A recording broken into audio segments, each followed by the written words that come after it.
Kemungkinan dijatuhkannya sanksi pemecatan secara tidak hormat kepada Brigjen Hendra Kurniawan yang berperan membantu rekayasa kasus pembunuhan yang dilakukan oleh Ferdy Sambo hanya tinggal menghitung waktu. Hal itu sebagai konsekuensi dari kasus pembunuhan Brigadir J atau Brigadir Nofriansyah Yosua Huta Barat yang telah mencoreng dan membuat malu institusi kepolisian Republik Indonesia dengan pelaku utamanya seorang Jenderal Bintang 2 yang menjabat Kepala Divisi Profesi dan Pengamanan atau Kadif Propam yang sekaligus menjabat Kepala Satgasus Merah Putih yaitu Irjen Ferdy Sambo. Kasus pembunuhan itu menyeret banyak nama, baik itu perwira menengah maupun perwira tinggi yang salah satunya adalah Brigjen Hendra Kurniawan.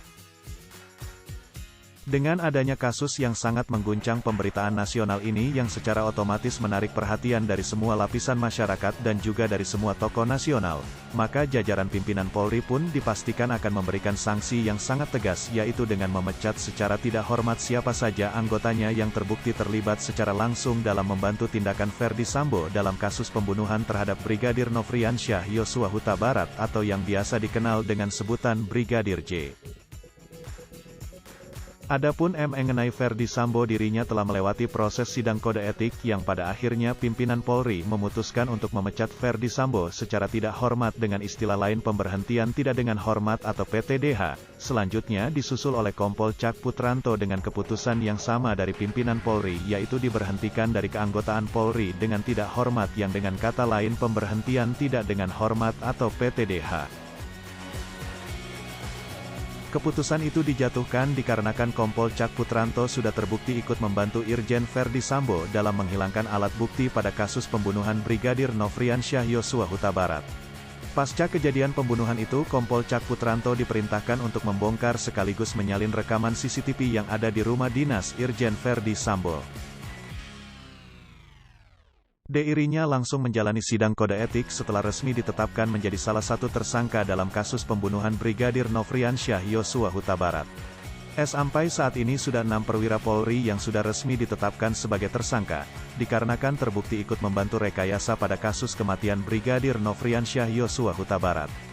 Keenam perwira itu adalah Berikut adalah nama-nama dari ke-6 perwira yang sudah ditetapkan menjadi tersangka dalam kasus kematian Brigadir Nofriansyah Yosua Huta Barat. Yang pertama, Brigjen Hendra Kurniawan yang pada saat itu menjabat Karopaminal Divisi Propam Polri.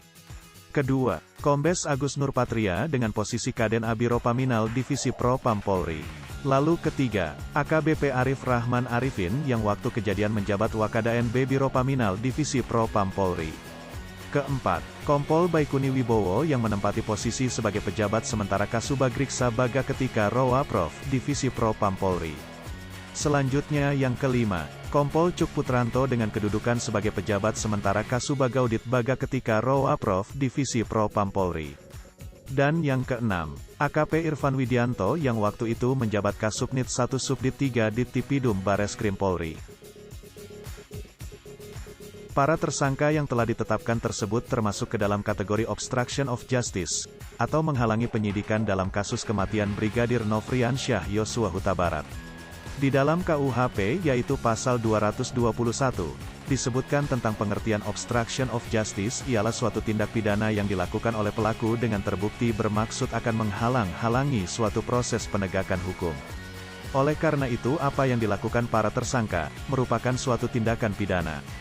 Dengan demikian, maka hal ini sangat ironis sekali, seharusnya anggota polisi yang merupakan aparat penegak hukum ini justru malah menjadi para pelaku kriminal, dan kasus ini merupakan perbuatan kriminal berat.